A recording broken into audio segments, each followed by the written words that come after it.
Hello, and welcome to Illumination, a podcast from Brandon University. I'm Dr. Bernadette Ardelli, the Vice President of Research and Graduate Studies.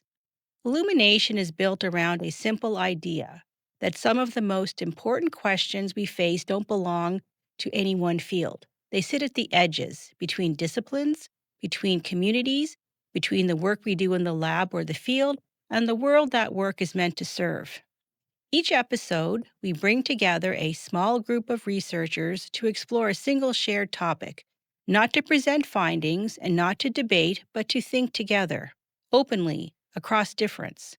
The conversations you'll hear are guided by curiosity more than answers. We ask questions we don't fully know how to resolve. We follow threads wherever they lead. And we trust that when different ways of knowing are in genuine dialogue, something new becomes possible. That's what we're here for.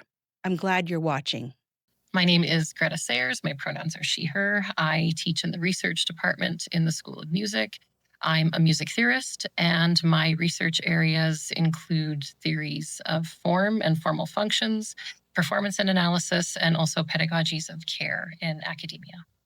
My name is Gautam Srivastava. I'm a professor of computer science in the Department of Math and Computer Science. I do research in data security and data privacy mostly, and nowadays really focusing on different types of artificial intelligence systems being used to promote security and privacy of data. And my pronouns are he, him. I'm Roberto Limongi, pronoun is he, and a PhD in neuroscience and a assistant professor of psychology in the Department of Psychology, Faculty of Science. I run the Writing Brain Laboratory, and my areas of interest in biological psychology, broadly defined, and I use AI as a research tool and as an object of research. After just a few hours of using generative artificial intelligence, educator Ethan Mollick noted a striking realization. You begin to feel that you're interacting with something fundamentally new, something almost alien, and that change is already underway. Today, we're going to explore what that alien intelligence really is and what it means for the way we work, learn, and live. Bringing together researchers from across disciplines, this conversation will delve into how generative AI is reshaping research, teaching, and knowledge itself, and how we might respond thoughtfully as these technologies become part of everyday academic life. So, welcome. Can you talk about your first meaningful interaction with generative AI? Should I begin? Sure. On your left. Well, first of all, thank you very much for inviting me, and this is a great pleasure. I'm delighted to be here. Actually, my first interaction with AI was not due to the onset of ChatGPT. So my first interaction was actually when I was enrolled in my master's studies. So time ago. This is because my discipline is also highly related to AI. So, and by that time, the only thing that I knew about AI was that one of the building blocks, which are the neural networks. So at that time, AI was pretty much of a hope, but the building block neural networks were already there. So that was my first interaction, and I was not surprised. With ChatGPT, which is the pretty much the public part of AI, was right after ChatGPT came about in 2023, at least one of the last versions. And it didn't surprise me in terms of what it did, because I already knew about the background. And I had kind of fun about using it, but not surprised at all in that sense. Well, my first meaningful, I would say, interaction was not that long ago. I've played around with some music generation apps in the past, but I recently had to give a talk at a conference in the style of a TED Talk. So very different for academics. We're used to, the rigor of an academic paper, but this one needed to be concise and short. And so I had written a few drafts, probably 7 or 8 at that point, shared it with a colleague who was also going to be at this conference. And he said, you know what, this is great, but it's a lot of words. Why don't you throw it in ChatGPT and see what you come up with when you say, don't change any of the content, but write it in the style of a TED Talk. And I had previously been a bit critical of AI being in music, of course. Well, we'll get to some of those topics in a bit. But I thought, okay, what the heck, I'll do it. And so I put it in, and after about 2 or 3 revisions, what came out was really surprising to me. I was quite impressed with what it did, and it turned my paper into something fantastic, something much better than I could have done based on my experience. So yeah, so I was pleasantly surprised. Good. I think my first interaction with generative AI came from actually an email or maybe a series of emails that I received from publishers stating that, if you're using generative AI in your papers, you need to declare it and make it known that you've used generative AI for that. So at that point in time, even though I do research in AI, I wasn't aware of the ability of something like this to be used. And so getting those emails, then I kind of dove into it a little bit and did some of my own research and found out that it was probably November 2022 or so that ChatGPT is there and people can use it, as Greta said and Roberto said, to do meaningful changes to your work and stuff like that. So that was my first interaction. And then obviously since then things have evolved and it's being used by students and stuff like that. So I've had other interactions with since then, but it was actually publishers that probably made me first aware that it was to a point where research could be affected by using technology like generative AI. So Does alien intelligence resonating using that term, does it resonate or does it feel misleading to call it alien intelligence? Well, alien, this is I mean, when I heard that expression, I mean, it took me to E.T. E.T. Phone Country. I well remember that. So I don't consider that an alien intelligence because alien intelligence seems like, okay, close to human intelligence, but something else. And I still don't consider AI something close to human intelligence because it's AI as it is in regardless of it is ChatGPT or generative language models or other types of AI, they are a little far away from what human intelligence is. And aliens intelligence is much closer to human than currently AI is. So it doesn't sound to me a representative term of what AI is because it is not that all intelligence.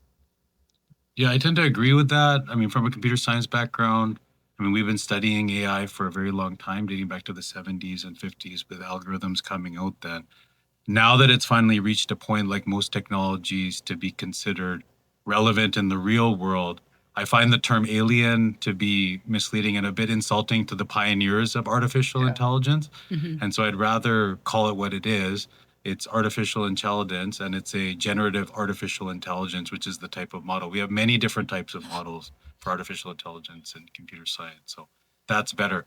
And actually, I haven't heard that term very much in my circles in engineering and computer science, people using that term. So I think it would be more people that don't understand what the history of AI is that would use a term like that or maybe make it catchy.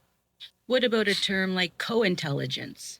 Well, it takes us to the point what we define as intelligence.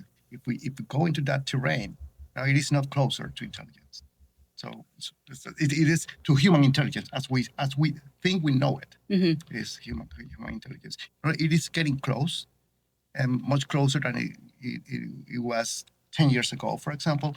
But the fact that generative AI, specifically large language models, can produce strings of letters, it doesn't make it intelligent as human intelligence or biological intelligence is. Okay. So co-intelligence is still okay. You are giving too much weight on the tool, and it doesn't deserve that level yet. It doesn't mean that it is not useful. Greta? Yeah, just a short comment. I wonder if we push back on intelligence. Like, is it information? Does the I stand for information instead of intelligence right now? I was going to say that the co could stand for collaborative intelligence. I would like to see artificial intelligence be used in a collaborative manner with human interaction to get to a point where you can get something useful out of it.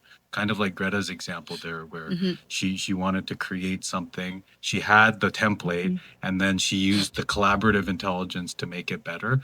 That's where I want to see AI find its niche, not as a generative in the sense that you're using it to create your your own intellectual property, but something that you've created to try to make it better or make it more impactful from what you've created.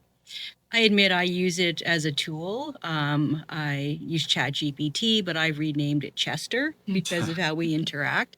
But I do spend time testing it because I need to really understand its limits, where there could be potential problems, where discomfort might arise. And so for me, there's been a lot of I've been testing bias, and there has been discomfort because I do see bias. So, for example, I asked Chester to produce an image of a judge, and the image I got back was a senior white male. And every time, that's what I got back. So, you've already talked about your first meaningful interactions with generative AI, and you talked a bit about surprise. But what about any discomforts you might have with generative AI? I think for me, from a research perspective, I have discomfort from the credibility of some of the information that's coming back from ChatGPT and other generative AI, and researchers relying on that as fact rather than back checking it to make sure that it's coherent. We've heard many cases of lawyers using it for writing up their summaries, and then it referring to case law that doesn't even exist. And so those types of things are dangerous for me from a research perspective. I think if the literature starts overly relying on ChatGPT for literature reviews and other, it'll really start to increase bias in the literature, and we'll see it over time. So it won't be something that we see right now, but in 5 years, when we look back at some of the papers that have been published that are, say, state of the art, and then we look at the literature that they're citing, there's going to be some issues that are going to come forward, and they do come forward all the time. So that's like a danger that I see. But there is a term in terms of reliability of the output of specifically large language models, hallucinations. So humans hallucinate at some point. It doesn't mean that the brain is not working of those humans. And ChatGPT, sometimes I don't know exactly where we should say most of the time, how frequent, or sometimes at least hallucinates. So it creates something that is not real within the context of the database the model has been trained with. So, and those hallucinations are not the responsibility of AI, are the responsibility of the user of the AI, because it's at the end of the day the user who is responsible for the reliability of the outcome. So I'm going to borrow a expression or a statement that a colleague of ours made in one of our meetings. I will not say his name because I don't have the permission, but I'm saying that it's not mine. I borrowed that. So you can write a complete grant proposal paper using AI, and the agency allow that. Yep. With a caveat, allow that, and the journals allow that. But you are the responsible for what you submit. So if you ask a large language model to create a paper, and the paper is misleading, is hallucinating, or induces some hallucination, you are the responsible, not ChatGPT, for example. So, and that is the outward part that we need to precisely define when, for example, when we develop policies, and when we apply, we use the tool, and we encourage students or colleagues or collaborators to use the tool in their research on teaching, the accountability. So it's not the technology has a problem. How frequent the problem is with the technology is something more technical, but at the end of the day, the responsible is the user. How is generative AI currently used in your fields? I mean, Godem, it's probably maybe fairly obvious, but maybe we'll start with Gretta. Yeah, actually, in lots of different ways. For creating music, for creating music from a prompt, for writing in the style of, for creating samples. Sampling has always been something that people in the music industry have done, but so that means like using a pre-recorded melody or bass line, or taking something from a song, extracting that, and then using it in another way. It can create song lyrics. It can add music to your lyrics. It can clone a voice to create a cover. and it can generate like royalty-free background music. So there's lots of ways that it's being used in music, and in fact, there are some purely AI artists out there who are releasing music on Spotify. And That's right. I think there was like a top, I think they've distinguished like AI billboard versus, actual musicians. And so I just a couple of weeks ago on the news, like some AI generated music had hit number one. And yeah, yeah, little scary. yeah, In psychology, AI in psychology, AI is part of the development of psychology as a science, specifically in the second half of the 20th century, and of course now. And the interaction between AI developers and scientific psychologists and experimental psychologists and theoreticians is very close. For example, Geoffrey Hinton, one of the fathers, if not the godfather of AI as we know it today. Well, Geoffrey Hinton from University of Toronto is a computer scientist, is a cognitive scientist, and is a psychologist. He's a psychologist. And Geoffrey Hinton, along with Dave Romhart and Jay McClellan, wrote a book in mid-80s called Parallel Distributed Processing, which set the foundations of what we know currently as backpropagation and deep learning. And by that time, psychologists and computer scientists were in a huge controversy about the reliability in terms of how biologically those algorithms were biologically plausible. So that was the debate between the two disciplines. But at the same time, as the field of neurosciences and psychology evolved, neuroscientists discovered that the backpropagation is pretty much like the neuron communicating information only forward to another neuron, but also backward in terms of an error signal was biologically reliable. And that gave the discipline of AI a new era in the development because it took it closer to how the brain works. Not exactly as it does work, we still don't know it, but a little closer. And so by knowing how the brain works using AI, psychologists started to know more about the brain. So psychologists sometimes use computer models like AI to test their models or our models about how the mind works, how the brain works. So it's very closely related, the two disciplines. So, Gautam, you do research in artificial intelligence. So, how does artificial intelligence play a role in research on artificial intelligence? Yeah, I mean, my main area of research is security and privacy. So if I'm looking at any algorithm, AI or any other, I'm focused on maintaining security and privacy of the data that's being involved in that. So nowadays, with generative AI and large language models, we're looking at how we can ensure that the data, say, like if you took like a company that did health research and they were plugging their data into a large language model, how can we preserve the privacy of that data within the model? The model may have to go outside of its own infrastructure in the hospital or whatever to get information, but how can we preserve the data that they've inputted into that system while still giving them reasonable results out? I've recently consulted with a few companies and one government agency in Manitoba that wants to invoke large language models within their infrastructure just to save time to do little things like, case studies or literature reviews or whatever. But they're dealing with proprietary information. How can we protect that data within the large language model while still ensuring that the results that are coming out are reasonable? Yeah, I mean, generative AI and large language models is just one piece of the puzzle. Different models can be used for security and privacy, for cancer detection, for this and that. So when we're looking at it from a computer science standpoint, generative AI is like one leaf in a very large tree as far as what AI is capable of. So it's a very niche group, but it's very hot right now. Yeah. If you look at the literature right now on large language models, people are really hitting hard on that, and conferences have been launched just on large language models now, whereas in the past we were focused on other things. So, what kind of work do you think that AI seems best at and also worst at, like in your disciplines?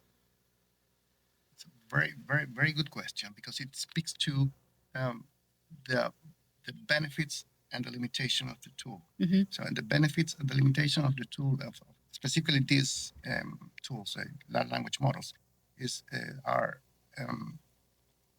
in generating, for example, coding in computer science is an excellent way to use generative AI. If you ask ChatGPT to write a piece of code, it will write a piece of code with high accuracy. We need to check it and we need to test it. But compared, for example, to writing an essay out of the blue, ChatGPT is better at creating a code than creating an essay. So it hallucinates less creating code than creating an essay. So in my research, I use this kind of artificial intelligence, ChatGPT or large language model in general, for example, for coding. I double check the code accountability to see whether the code actually does what I want the code to do. And this is a fundamental tool that I use in my research in terms of ChatGPT. I also use the building blocks of artificial intelligence that are not exactly the same as the tool itself, ChatGPT, for all large language model, to do actual research. So we also have another type of artificial intelligence, and is more biologically reliable. It's called active inference. So the same acronym, AI, but it's called active inference. It's based on the free energy principle.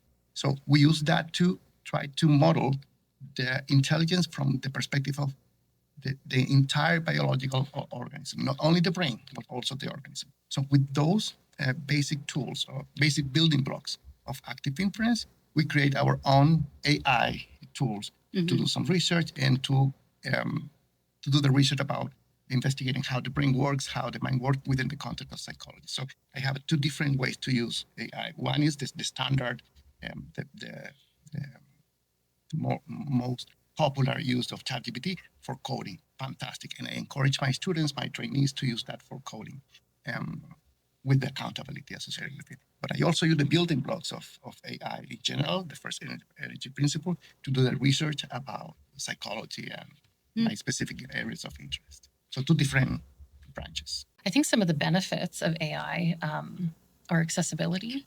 It empowers those with, say, limited production skills in music to be able to create their own music or edit their own music. It saves time in the recording studio because it can mix, it can master, it can, do a lot of those things that will take hours and hours for people to do, like removing noise, separating tracks, things like that. If we think about, say, you've got a great student who's a wonderful violinist and they want an experience of playing, in a symphony. Well, it can remove the track, right, that you might have in a violin concerto. It can remove that track and you can have the backing of a symphony playing with you when you don't have resources or access to that. So all of those things are fantastic for music. Everything else, though, I'm not sure. Because when we think about the creativity, that side of music, the time that a music student will put into studying, the effort that goes in, the repetition, all of that learning. I'm a theorist. I play piano, but I'm trained as a theorist. So that means I analyze music and I help students understand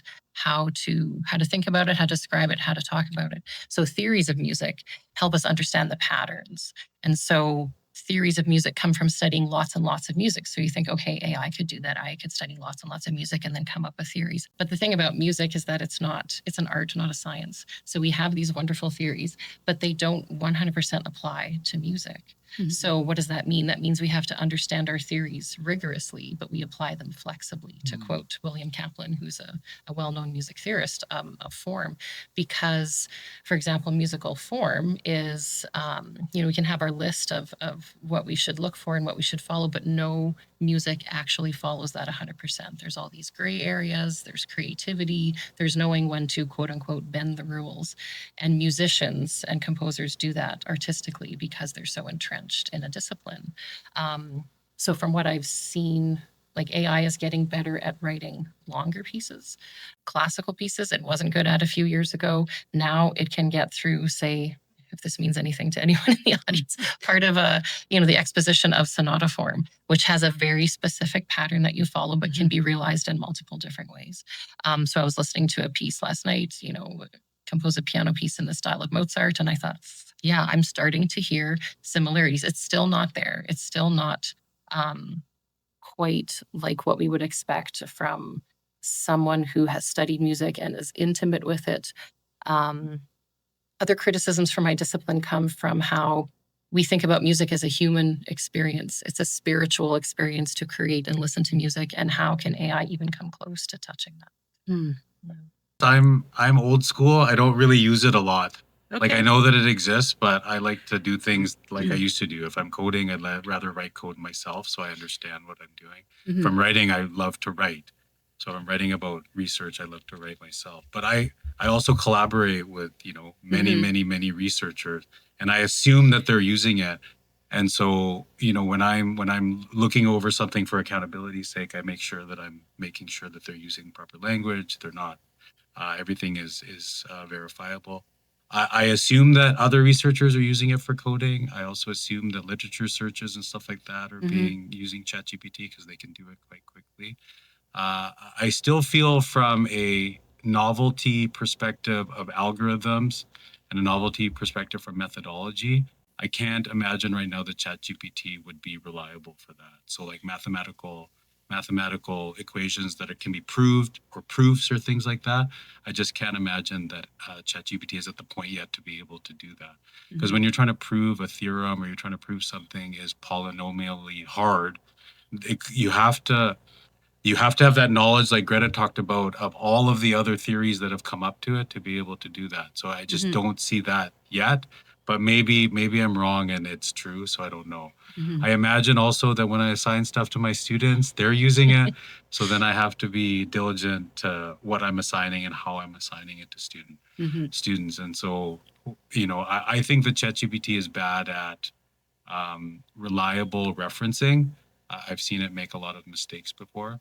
I think when it thinks of things that are related to the topic that you're asking it to research, I don't think it has a full understanding of a direct relationship or not.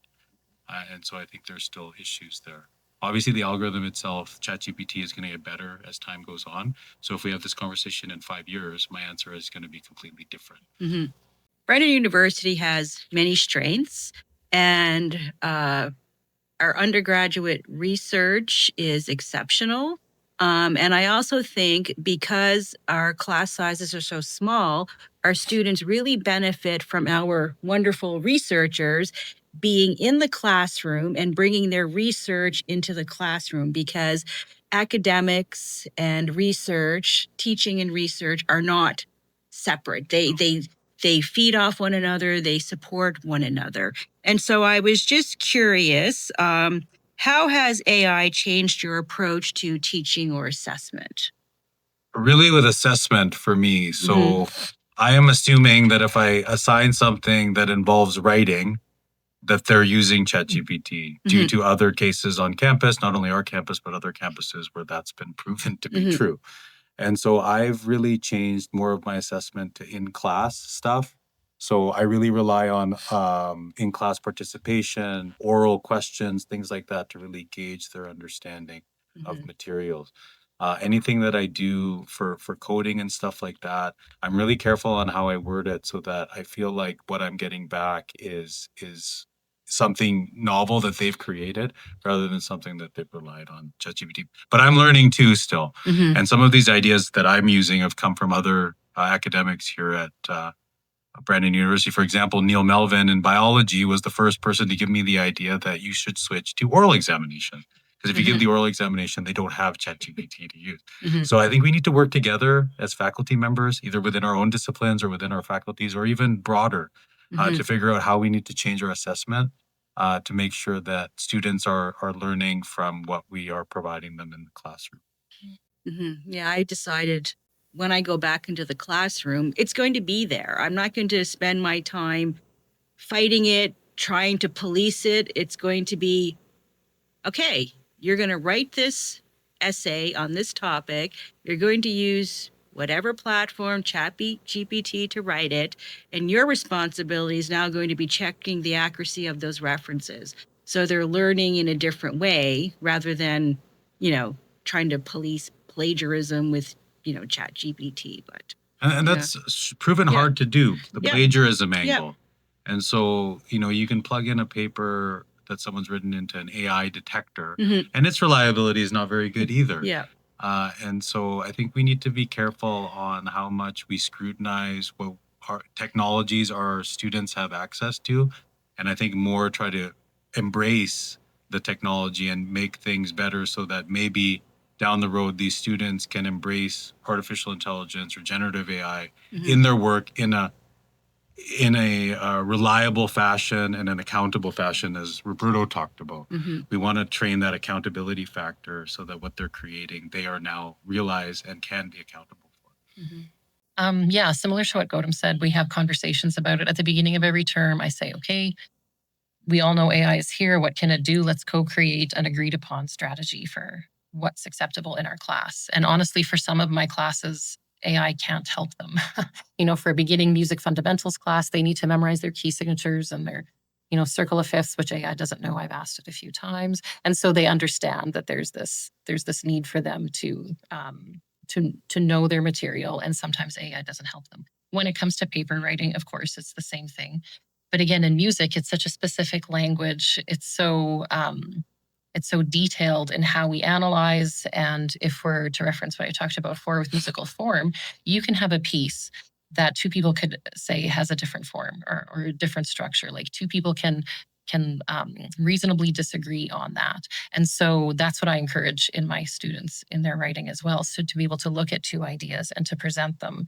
And ChatGPT, I don't think, can do that very well. And it definitely can't do that on music. It's from what I know, AI can't read musical scores to the detail level that I would ask for my upper level students. So that combined with sort of staggering their learning. What's your topic for your paper? Let's talk about that. Let's do an in-class presentation on your work in progress, and then we'll get to your final paper. So hopefully by the time they get through all of that, if they're using it, it's just to edit their paper. Their ideas have all been original. Yeah. How much time do you have? Can you do it in about a minute? Okay, we'll try to be concise because this is I know this is your field, exactly. and yes, This is the so question that I maybe know. this is another podcast just for you. Maybe. Thank you for that. So I use AI, artificial intelligence, and active inference, biological intelligence, in two different ways. In terms of teaching, the AI, as we know it in the popular sense, ChatGPT, large language models, and the like, it's a fundamental tool in my syllabi, in all of them. When I've been here, this is my third year at Brand University, and I've been using an assignment in all my classes since before coming to Brand University, called epistemic writing. It's a reflection assignment. It's a 1-page, 2-page assignment about a topic that students write in about the course content, and how an uncertainty they have about the content and how they solve the uncertainty. So when I came here, before the explosion of ChatGPT, I used epistemic writing. So after March 19, I guess, 2023, I changed. Oh, ChatGPT is around. Okay, now I'm going to create the new version of the assignment called epistemic writing 2.0, in which I include the use of ChatGPT as part of the assignment. And just briefly, the students select a topic of the course, and they find something intriguing and interesting or uncertain about the topic, given their previous knowledge. Something, doesn't match up, doesn't fit my previous knowledge. So that's an uncertainty. So, and they come up with a possible solution of them. I think the problem is here, or I think this is the solution of my uncertainty. Then they go to ChatGPT or any of the other language model and ask the same question, the same question that they wrote in their assignment. Then they get the answer, and they compare the answer given by ChatGPT against the answer that they hypothesized about the problem. They contrast and they come up with a conclusion. This activity allows them to first use in a responsible way the tool. Second, use it as a database. As another expert. But the conclusion part is their responsibility to establish how whether they agree or not with the assignment. That is the one part that I changed in my teaching, especially when I came here in Brown University. And there is another part in research, but you haven't asked. Okay. That's interesting. I like that. Well, that's a great segue into my next question, which is, can AI support learning without undermining integrity? that question is not a problem of the tool. Yeah. That question is a problem of the user and the policymakers. Yeah. So the tool is not the problem. The tool is there. It's like any other scientific tool or technology. The user is the responsible for that. That will be my short answer for your question. So we need to focus on how the user uses the tool, not the tool itself. Yeah, and the institutional policies that govern the use of the tool. Like the tool is out there, it's free. We can assume that students are using it. We can assume that faculty is using it. Yeah. How are we going to maintain integrity of the university with these things that are in play already? That's the question that we need to answer. Not blame the user for having access to the tool that we can't control. So I think it would be detrimental to forbid students from using it, as Roberto's done in his classes. He's embraced it. I think that's the direction that more professors need to go. Where we're going to hit walls is people that still have the mindset that AI is bad, generative AI is bad. Those are the people that we're It's going a sort of knee-jerk reaction. Yeah, the knee-jerk reaction without full understanding. I mean, it's an education process. I think not only do we need to educate students how to be responsible, but we need to educate faculty as well. I think that backwards thinking of generative AI is bad just as a knee-jerk reaction, as Roberto said, is not the way that we need to go.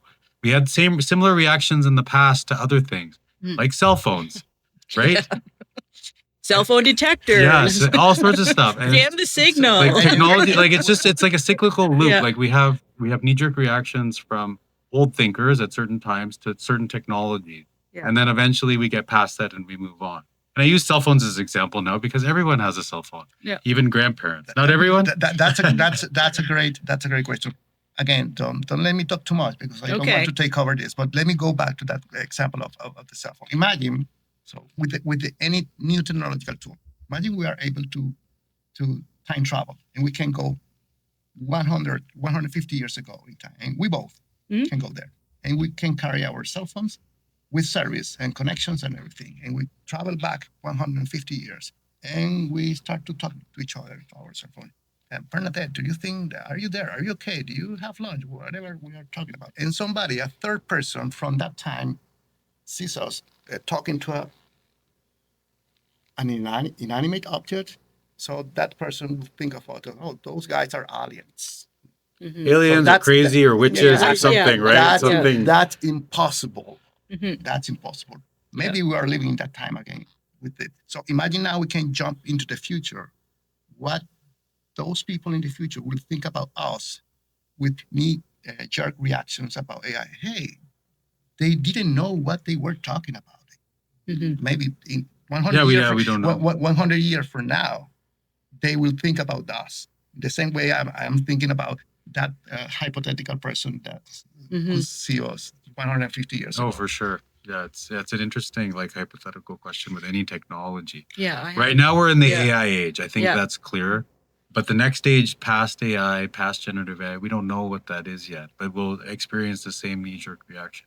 I'm older now. I've lived through a bunch of these different phases of, the cell phone was a phase. AI is the phase right now. And then a new one will come along. Yeah. And you just have to learn it, embrace it, and educate. You have to educate people. You have to educate people on its strengths and weaknesses, and hopefully they become aware. You need to become more aware of those strengths and weaknesses of different technology.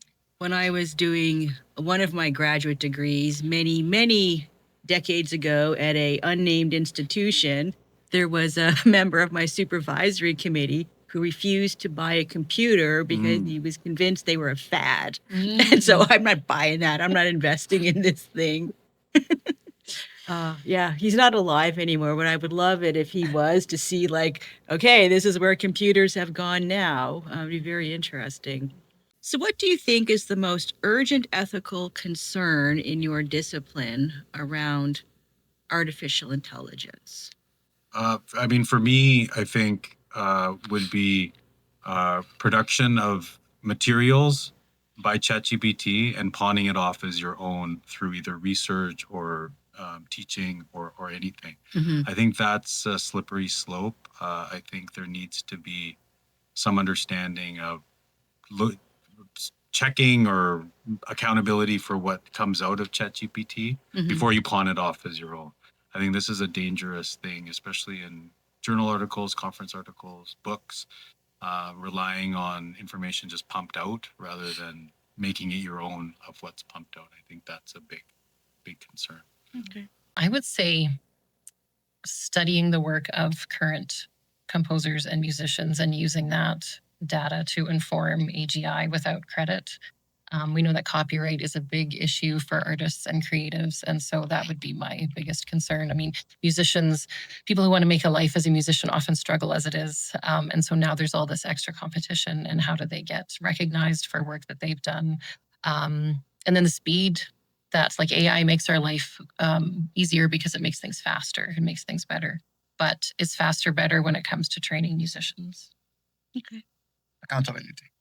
I mean, Accountability. the problem is not the tool. The problem is the person. Yeah. And that speaks to policy regulations, and that's a core point to discuss. Don't worry. So again, thinking about your disciplines, who do you think benefits from AI and who might be excluded or harmed from its use? From an industrial perspective right now, what I'm seeing or hearing from companies and people that potentially work for those companies is that generative AI or AI in general is going to take place of people in the workforce. And so when companies are deciding whether or not to implement generative AI as a tool to be used, now those people that work at those companies or may potentially work at those companies are worried that now the generative AI is taking jobs away from Canadians or even globally in that sense. And so from a harm perspective, I do think the job force will be changed. I think the job force in general will need more people to keep a generative AI accountable for what's being created rather than asking humans to create that information on their own. And so that's a big shift. If you think about things like even Walmart and things like that, having self-checkouts that are using generative AI or other AI tools to basically handle checkout, that used to be done by individuals, but now they have people policing those areas and stuff like that. So there's a definite change in the workforce that AI in general is bringing. I think we need a way to calm society to that change, but at the same time educate the new people coming into the workforce into that change so that they can fill those jobs. My take who's getting hurt with the AI. Well, people who don't have access to the technology are hurt because you need the technology to do that. Open science might be also affected by it. Why? We know the principles. We know the building blocks. We know the formality, the math behind it. We do know it. Especially, we know my own, of course, and we know the general principles of the ChatGPT or the nitty-gritties of the technology. How the algorithm exactly works is unknown, and it's not open access. So it's a small sector, private sector, and I don't criticize the private sector. It's their business. But in terms of science and knowledge, we don't have access to that knowledge, and we are required by for example, the federal agency to provide everything about our research. So it's not balanced. It's not fair. So science is at risk from this perspective, open access. Yeah, I'd go back to the ethical controversy with copyright and using real music to train AI. Yeah, and not crediting the artists properly would be the biggest harm. Okay. With AI, just building on Roberto's point, a current research area that's thriving is explainable AI. Forcing the AI algorithm to explain the decisions that it's made while it's making them, rather than relying on just the result of the algorithm. So for a long time, we just relied on what was coming out of it for intrusion detection, cancer detection, whatever. But now we're moving towards, why did you make that decision? Why are you predicting that this patient is going to have cancer? Why is this data being flagged as a denial of service attack? You need to explain that. And so that's the current trend, forcing these algorithms to work again with humans to explain the results that are procured from it. Right now, ChatGPT doesn't really have to do that. ChatGPT is just pumping out information, and people that are using it blindly are relying on that information. Unless I guess you ask, because with Chester, I had them do a calculation, and I'm like, show me your math. Right. I want to see how you. Yeah, you have to ask. So, because I knew the answer, but I just keep, like every day I spend about 10 minutes over my lunch when I get to have it, working with Chester and testing things like that. Like, I know the answer. Now let me see you get to the answer and show me how you got there. Yeah, we went through, so I'm part of a kids math contest called Math Kangaroo. And we went through a process where we asked ChatGPT to solve the questions for a grade 4 level test. And so ChatGPT did fairly well. I think it scored like 24 out of 30 or something like that, which is a fairly good score. But it wasn't able to explain always why it reached the result that it did for the ones that it did right. And for the ones that it did wrong, it made such brutal mistakes that even I don't think I would expect a 4-year-old to make those mistakes for those questions. And so it's very interesting to see that right now, it's not able to sometimes explain why it reached the conclusion that it did in deterministic type situations. So problems that get from input to output, and there's a straight line, and we're always going to follow that straight line between input and output. So this needs to be further investigated and further studied to get a better understanding. And then ChatGPT itself, as it continues to grow and continues to be wrong, will improve its own ability to answer some of these questions in a deterministic fashion. So what responsibility do universities have in shaping AI use? Excellent question. So creating a policy that first promotes the use of AI. It's here to stay and to help us. And we can leverage AI and at the same time regulate it, but without putting at risk academic freedom, which is any regulation, regardless of the field, taxes liberty, taxes freedom somehow. If we rely our policy on AI, on knee-jerk reactions, we are risking that kind of academic freedom. So there is the balance. So and I can give you an example. The concept of the responsible use of AI, that was the first label that I heard about policymaking. So that takes me to what is currently being developed. And I just ran a few weeks ago from from another field. I mean, the development of drugs and clinical trials. The U.S. Food and Drug Administration, FDA, has launched a draft for the use of AI in the development of drugs and for clinical trials. It's currently in the form of a draft, but I have read most of it because I am interested in the field, specifically in terms of neuropsychiatry and computational psychiatry and drug and biomarkers. And what I have seen positively from this draft is that it is highly technical, which is something that most policies that relied on knee-jerk reactions are not. So because it is highly technical, it allows to spot the benefits and protect against the potential harms. The second thing that I am seeing in any university, and in the case of our university should do, is to give access to the large community of users to comment upon. So this draft, the FDA draft, is currently open to everybody. So everybody can comment upon, and in 90 days, they will revise the comments and they will create the guidelines. So if we are going to create a policy, I would love to see everybody commenting upon the policy and informing the policy and giving their opinions before it is finally approved and implemented. I kind of have two answers to that question. One would be to make sure that we still model and teach students the importance of creativity, critical thinking, and reasoning, and warn against too much cognitive offloading, like using it too much to do all of that intellectual work that we value at universities. And so we can model that as researchers, but also like ask our students to do that in the classroom. And then the other big thing would be to make sure that we're educating the public, our students and each other on the economic, ethical, environmental impacts of using AI. Like there's a whole lot going on with these companies that we don't always know about. And so like Cameron Bolt is teaching a class right now in philosophy on AI. And so I think that's an important aspect of it too. Not much to add. I mean, with the university's role, I think we need to look beyond the university for these types of things.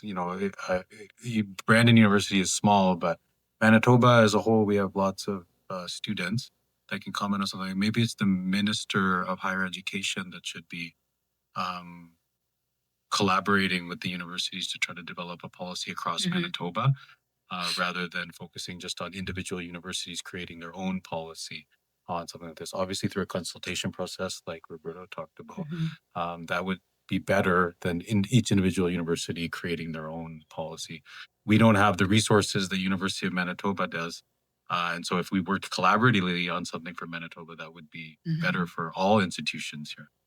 And I wonder, will our policy be able to keep pace with the changing that's true face of too. AI? It reminds me of many years ago in another lifetime, as I was working my way through university, I worked for a particular publishing company, and I was tasked with helping them create an atlas. And we gave up because boundaries, like everything was changing so fast. It's like, oh, just forget it. And so we just kind of dropped that whole idea. And so I think it's changing so fast that it might be maybe something more like tri-agency doesn't have a policy yet. They just have a statement. This is what's allowable. This is what's not allowable. And even that's changed in the past year, that statement. Can I put you on the spot a little bit? Sure. Not sure. Okay, let me take my chances just in case. So about keeping up with the development of the field and our own perceptions.